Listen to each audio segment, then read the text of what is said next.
How's it going, everybody? And welcome back to another edition of It's Brewing at McEwen, a USF baseball podcast. Today, I'm your host, John Kaplan, and we are joined by freshman right-handed pitcher Michael Senay, who's gotten off to an incredible start this season with a sub-1 ERA and nearly 47 innings pitched. He's been named to American Conference Pitcher of the Week 2 weeks running and also has experience with the Czech national team. Michael, we appreciate you joining us. How's it going today? Of course, everything's going great today. How are you? We're doing all right, man. So, listen, you've gotten off to a really good start here early in your freshman year. Go ahead and tell me what's that experience been like so far? Freshman year has been quite a thrill so far. All the fall, it was just me trying to learn the groove of our coaches, the entire team. And now in the season, it feels like such a great culture. And I mean, the team's great. We have lots of fun, and I'm just enjoying it out here. Yeah, it looks like you guys are having fun out there, man. I mean, what, 21-4 now, I believe. You guys are Yeah. killing it across the board. I want to talk to you a little bit more about your Czech national experience. So you've been involved now with the Czech national team. How did that opportunity first come about, and what's the connection there? So I believe I was around 15 years old, probably 14. And I went to Czech like every other 2 years for vacation to see my family there. And I just needed to do some summer work. So I was on the Scorpions and I was missing out about a month, and I just needed to like stay in my groove for the summer. And I decided to play for a local team there, and it turned out to be a great experience. I had lots of coaches watching me since I'm American, and it's like something they rarely get. And we went out for tournaments, and turns out there was a U15 coach, I'm pretty sure, for national team, and he asked me to play after we just lost in the semifinals, unfortunately. But I was outstanding to them, as they said, and would love to have me play for them, but I couldn't. I had to go back for the travel ball team. And so since I go every 2 years, I keep getting invites to national teams like the U18 now, since it's 2 years later. And the reason why I could play on the team is I got family there, and I have a dual citizenship, which you have to get that in order to play. So it was just like every other 2 years we went and kept getting invited to the U8, U18, the U23, and then now the men's national team. That's incredible. They had a pretty cool story in the World Baseball Classic. I forget the pitcher's name. You could probably tell me better than I can recall, but I think he was like he works in like IT or something like that, and he just comes out and just absolutely shoves. Also, how much family do you still have in the Czech?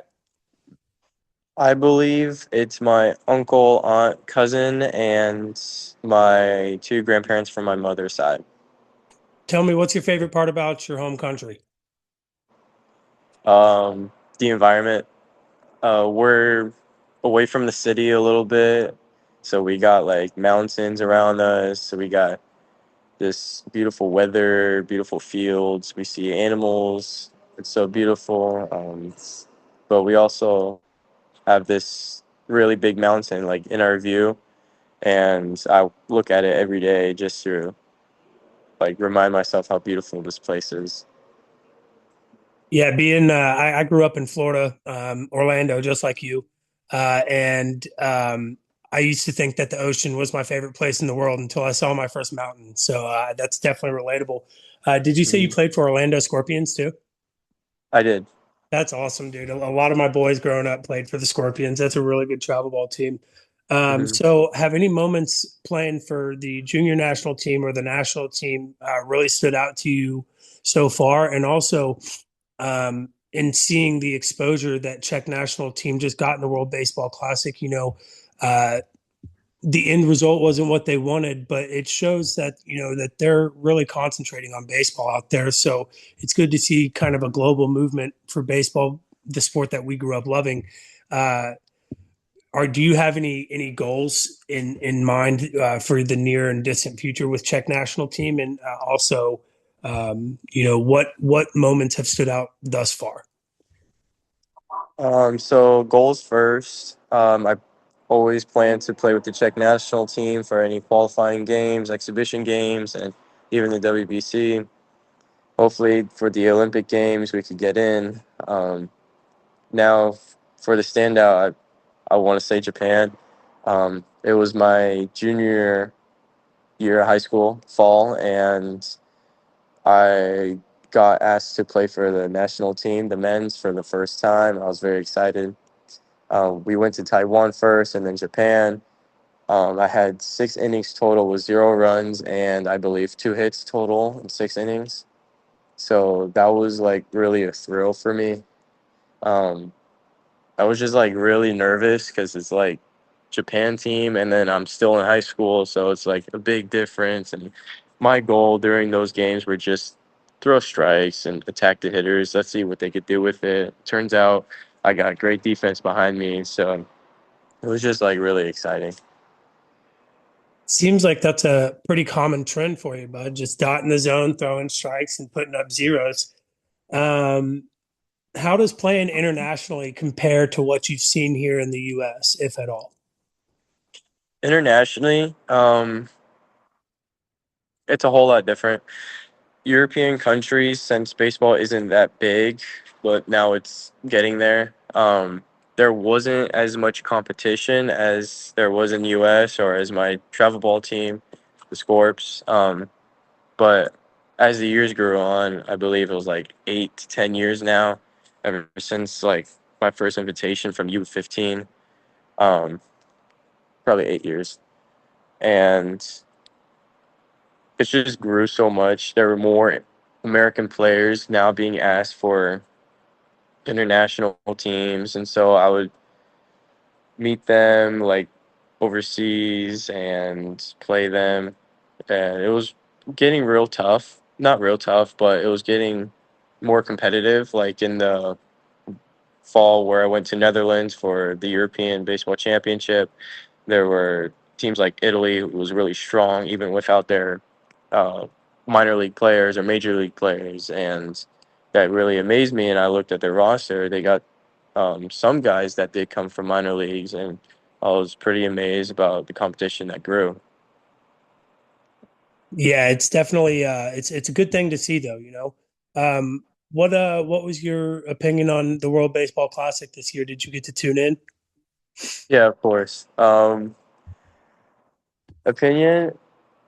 I thought it was great. Great to watch. Every game was exciting. USA versus Dominican Republic. It was exciting. Venezuela versus USA. That was also very exciting too. It was definitely a heart racing game, but I love to watch. I would still this is just me personally, and it's kind of always been that way across the board. I would still like to see, you know, more American involvement because you look at these other countries and everyone is going there and they're going there with pride for their countries, but it's like because of how big the MLB is here. I know some agents aren't allowing their players to go into the World Baseball Classic. It's like part of their contracts and stuff like that. Because I mean, you saw gruesome injuries like you saw with what's his name, the closer for he was closer for the Mets last year, Edwin Diaz. Diaz. Thank you. Yeah, he's one of my favorites too. My wife would kill me because she's a big Mets fan, even though he's not a Met anymore. I would just like to see our us put our best out there because personally, uh, as an American, we're a little biased, right? But I just don't think we would get touched if we were to get all of our best players across the board. But nonetheless, we're starting to see more involvement. And I think that's a good sign. So we're gonna shift gears here and talk about the your early college years, recruiting and things like that. So, how did your recruiting process play out, and what made USF the right fit for you? So junior year, I was committed to Florida and then got decode. And then I was just looking for a place to go, place to play. I knew I would play at, and USF was really the biggest choice for me. And I got an offer from them before, so I know like this. And it's in Florida too, so I like the state. I like to play in it. I wouldn't mind going out, but USF showed me, the coaches, that they can really help me out here, and they can they got like really good knowledge, and I love to play for coaches who are like really good, have really good ball skills and everything like that.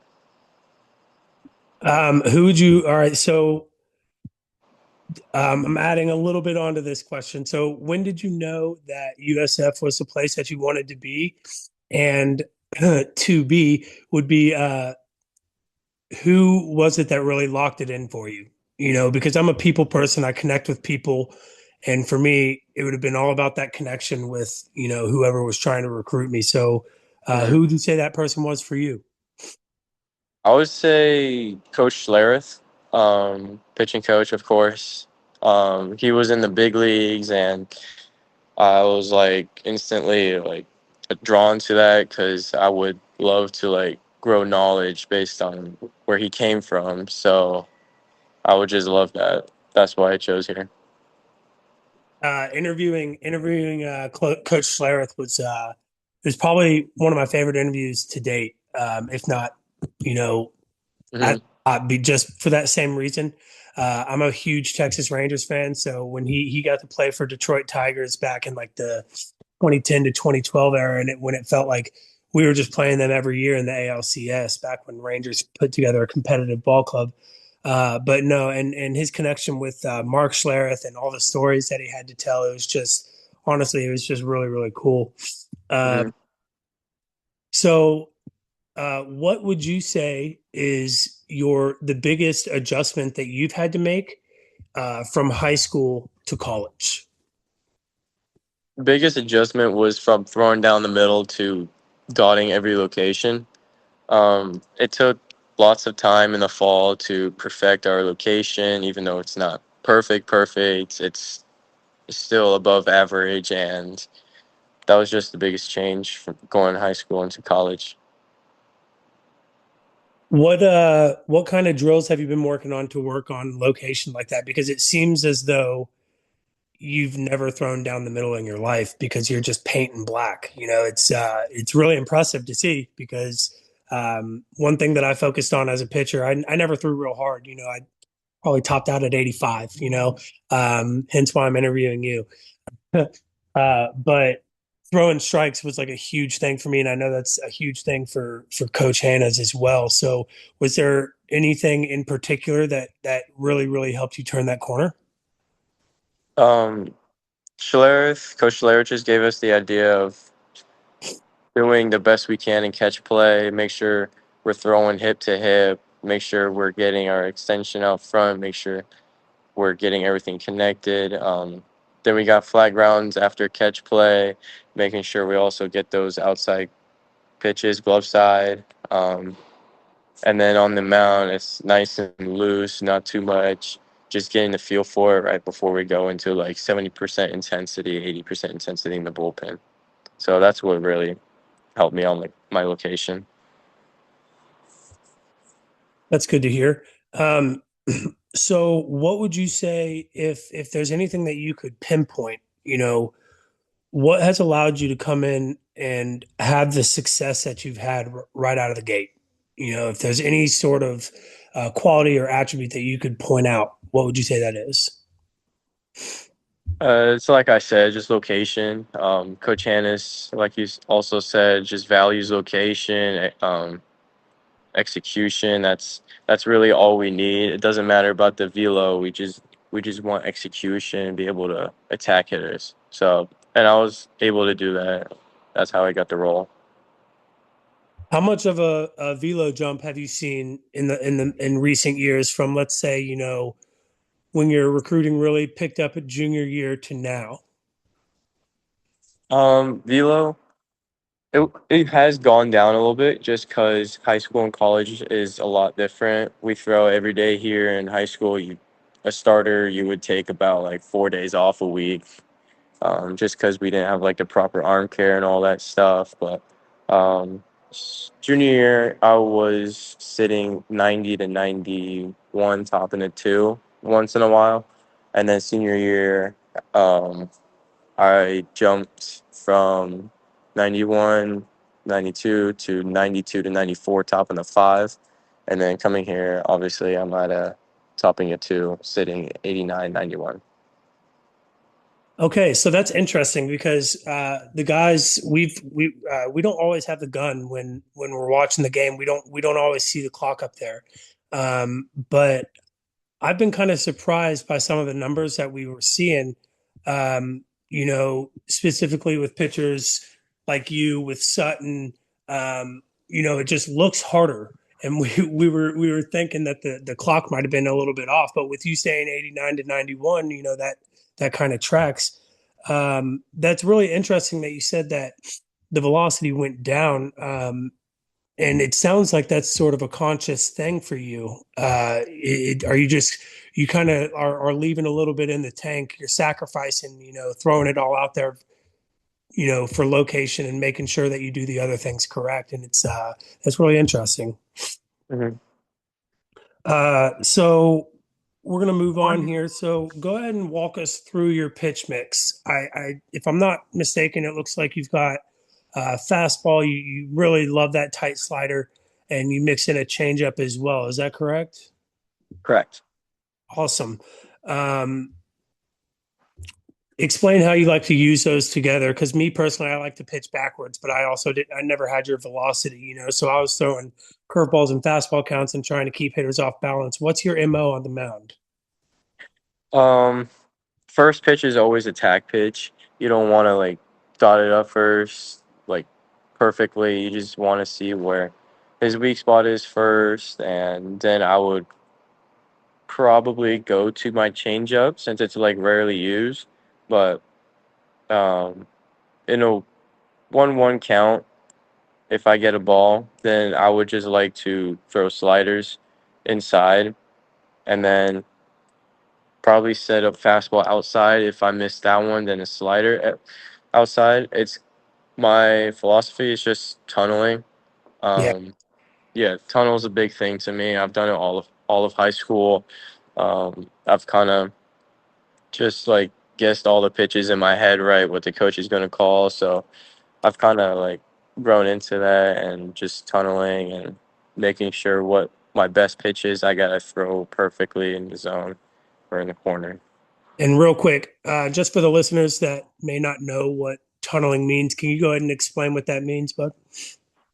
So tunneling is when you throw a fastball, let's say up and out, um, top right corner to a lefty. You can use a curveball or a slider throwing in that same exact spot in the top right corner and making it break down in the middle or break down to the bottom uh, side, to the left side of the lefty.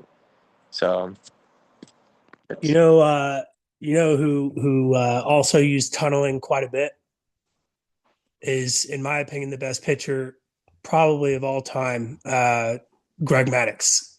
He used to mhm. say, if you if you haven't if you like he used to say if you haven't thrown a pitch there and you miss there on purpose, it's a wasted pitch, right? Because their Yeah. odds weren't there. He was just a magician and so freaking smart on the mound. It was I love watching his interviews. That's funny that you say that, but I appreciate that explanation for the viewers. Your fastball, it's got a lot of ride and it plays really well up in the zone. And traditionally the fastballs that play better up in the zone are those ones that are top in 96, 97, but yours are, you're still sitting lower 90s. So explain, how is that something that you have made work for you? Um, just spin rate. I got about 25 to 2600 RPMs on my fastball average. That's great. So if I could just get it right on a line on top of the zone, make it go up a little bit more, that just deceives the eye of the batter. So I feel like spin rate plays a big role in that, even with low velocity. Well, I mean, I wouldn't call that low velocity, but I mean, I wouldn't know what to do with a 91 mile per hour fastball, but that's just me. Um, are there any pitches that you know that you're currently trying to add to the bag right now, or do you kind of let that? Do you work on new pitches in the fall and then focus on what's in the bag right now? So right now, they are telling me not to create any new pitches, but definitely in the fall, a cutter and probably a curveball since I'm a supination kind of guy. Okay. So that would probably be better for me instead of having a three pitch mix where hitters are only looking for those three when I can have more. So you say that your changeup is rarely used. Um, how how do you go about attacking lefties so well? Do you establish that inner half early, um, or do you just attack the outer half? Do you depend on you know the background you get on these hitters? You know the research and knowing where their weak spots are. How do you attack lefties versus righties? It's all about the research. Whatever our coaches have gathered up. Usually, I'm more of a throwing it outside to them. But if we got research about like them missing inside or weak ground balls in the inside corner, then I would just throw it there and it'll work. All right. And talk to us a little bit more about the slider, man, because that thing just has such late tight bite, and it's just something that I could sit there and watch on repeat over and over and over again. But I'm a little bit of a sicko. Tell me what makes your slider most effective? Is it the shape, velocity, or how it plays off of the fastball? I believe it's all of it.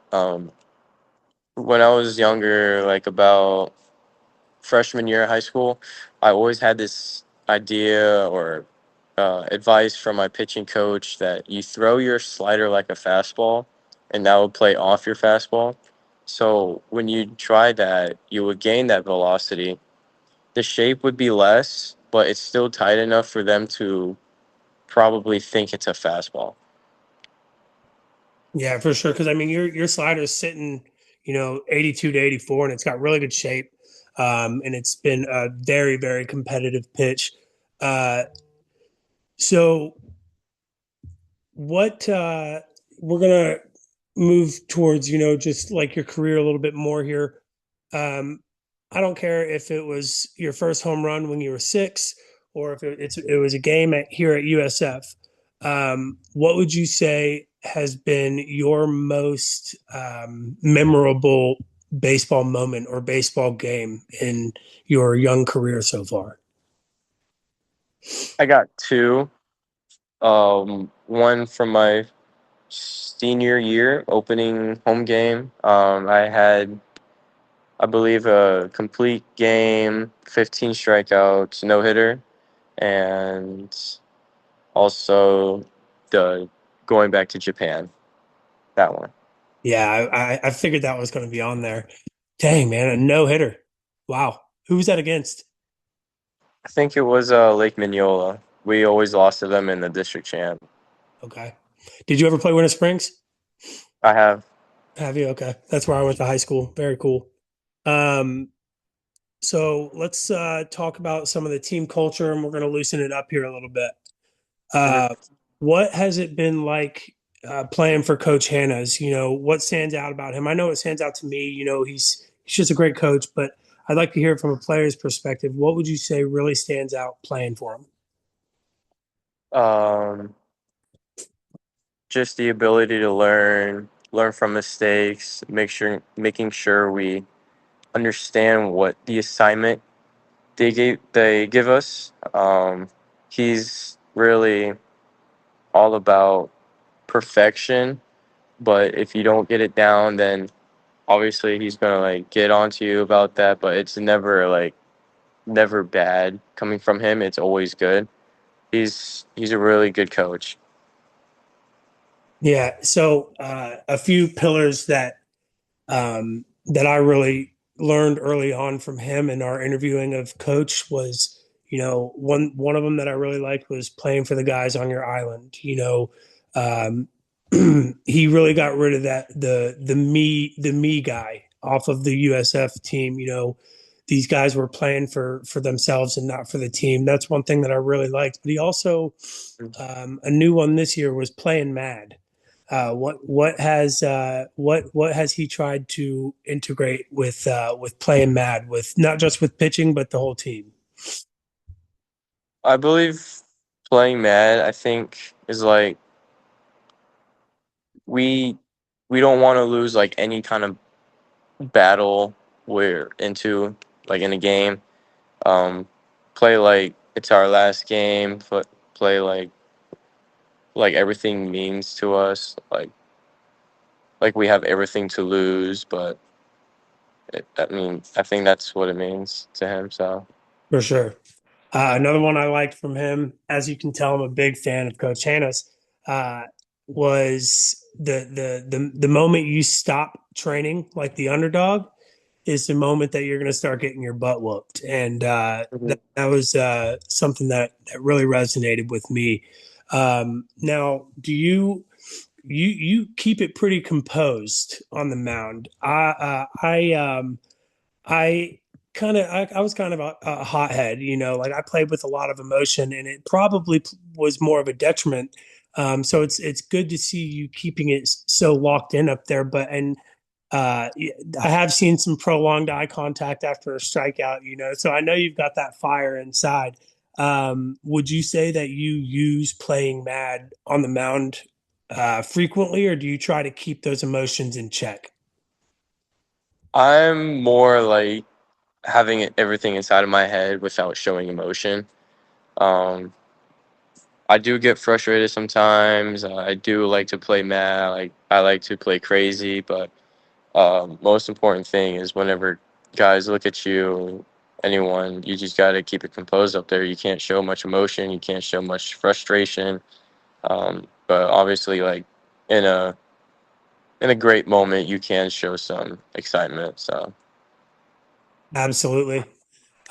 So we talked about it a little bit earlier. We're 21-4, coming off of that game, coming off the game against FGCU.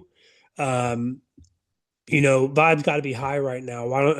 What's the vibe like around the clubhouse right now? How are the boys feeling? boys are feeling great. We're having a great season so far, and we're just excited to play some more ball, and we're just like to keep going at it. What are you? Where's your head at going into? I think we go to Charlotte this weekend. Where's your head at with that one? Because in years past, they've played us very competitively. They've got a great coaching staff over there. They've got kids that can hit the ball. They've got a great 1 through 3 pitch starting rotation. So I think that personally, I think this is going to be, aside from UTSA and maybe ECU, if they continue to produce, it's probably going to be one of our more stiff competitions. It's coming pretty early in conference play. Tell me where your head's at with this matchup looming. Um, just same heads mindset as the Rice game. It was just me attacking hitters, making sure I got my good stuff, making sure I'm all composed, calm. Trusting the defense is a big part of the game. You can never try to do too much, so that's what I'm looking forward to. What team, or has there been a hitter or a specific team thus far that you've just been like, damn, I can't get this guy out, or wow, this is a really tough team. What matchup have you kind of rings in the back of your head? I feel like I've played very few games for that. There was, I think, a guy who had 2 hits off of me against UCF. Um, that could have. It was like a low strikeout game. More so just like my defense rushing in the outfield, making good plays in the infield. But I feel like there was a couple guys had who was tough to get in UCF. Yeah, we have a long-standing history with UCF, and I think one thing that all of us at Bruin wanted to make sure of is that with there being such high turnover, so many new faces on the ball club. I was wondering how that rivalry would shine through without that history, but yeah, no, UCF is always plays us pretty tough, and that's good to hear. Um, so right now, who would you say is the guy who keeps the clubhouse loose right now? Who's the funniest guy in the clubhouse? There's quite a few guys. There's Carter Murph. There's Landon York. There's just a bunch of guys like Dawson Mock, Jay Green. We got Wampa, which there's like really half the team who's keeping the team loose, keeping it fun. Who would you say are the biggest leaders on the roster right now? Biggest leaders would be Brad Laurie, of course. Who else? I would say Jay Green as well, Okay. and Kula. All right.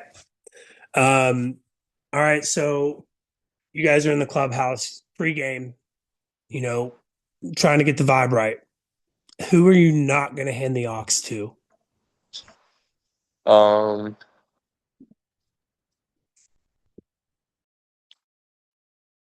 I mean, I'll probably say Nate Early, just because everyone else does. I'm in the locker room and I hear some music that is all right, and everyone's screaming Nate to get off. So I'll say Nate. All right. What kind of music is Nate playing? It's been a while. Been a while to remember. It's Because he hasn't had the aux in a while. yeah. That's funny. Um, we were talking a little bit earlier, and you said that you have a brother. Now let's go with the hypothetical. If you did have a sister, who would you let on the team date your sister, and who is one player that you would not let go near your sister? Um. Question we do every year, so it'll be fun. I promise. Um. I would. I would let Eli Thomas Okay. date my daughter hypothetically, and I wouldn't let. I wouldn't let Mirza date my daughter. Okay. I'm not going to ask why. We'll just keep it there. Um, so we try to kick these player interviews off a little bit earlier in the season. We're a little bit late there, but we are definitely planning on doing more player interviews moving forward. Uh, Give us one to two teammates that you think we should have on the podcast, and tell us why. Um. We could do Jay Green. Okay. Uh, he's a cool, calm guy. I believe he likes to talk, and it's probably going to be a good interview with him. And another one would be probably Ryan Pruitt. All right. Yeah, no, he was on my survey on getting everybody to try to guess who we were going to be interviewing. Prue would be a good one. Yeah, we got the chance to interview Brad Key last year, so that was also a lot of fun too. Um, are you rooming with anybody on the team? Yeah. I room with Dom Bryson, and Jack, the team manager. Okay, how's that been going? Going good. Vibes are there. Who's the best cook in the house? I say Jack. He cooks himself meals. I like to just go to Argos or like Champs, but he usually does all the cooking here. All right. Um, so me personally, I'm a nerd, and I've been collecting baseball cards my whole life. Is that something that you ever did growing up? I don't. I don't think so. I haven't really like got into the baseball card thing. Like I said, I'm a nerd. It's all good. I'll talk to my therapist about it later. So who would you say is your favorite MLB player right now? Definitely Shohei Ohtani. Yeah, Yeah. I say less. Yeah, he's probably one of my biggest pieces of my collection. Uh, hmm what is would you say of all time as well? Um. It'd be hard to beat. I understand. Yeah, I would say all time. I mean, just his pitching and hitting together, it's incredible. So I just love to watch it. Yeah, I got to see him the year that he was not pitching that year. hmm I got to see him play live at Coors Field. Actually, him and Trout, I saw them play two games, Friday and Saturday, and dude, the sound off of his bat, Trout as well, but the sound off of Shohei's bat is just different, you know. Yeah. Um, there was a time that year. It was this game. Kyle Freeland. He's a left-handed pitcher. Good little arm. He was pitching to him, and he threw him like a sweeper of some sort. And Shohei just hit this piss rod line drive that never went 13 feet off the ground, just straight hmm out of the ballpark. And I was watching the replays the next day, and Kyle Freeland goes, "How the blank did you hit that?" That's just an anomaly. Um, I'll tell you what. Uh, Even though you don't collect baseball cards, I'm gonna find a way to get you at least one or two nice Shohei cards. And if you decide to start your collection based off that, cool. If not, cool. All Um, right. what what are your goals for this season? I know we're pretty well into it, but are there any goals for this season that you have etched in your mind? Are those goals kind of do they kind of evolve as the season goes on? And also, what should fans expect from this team? You know, for the next 3 months of the season. Goals as a team is obviously make it to Omaha, try to win it all. We got to take it one game at a time, and the fans should just like see us as a hard fighting team who won't ever give up and just fight to live on for another day. That's awesome, man. Well, that is about all that I have for this interview. I do really appreciate you joining us, Michael. Yes, Um, sir. we wish you nothing but the best of the luck the rest of the way. For our listeners, be sure to like, follow, and subscribe on any channel that you guys are listening to us on. And as always, go Bulls. Thank you. Go Bulls.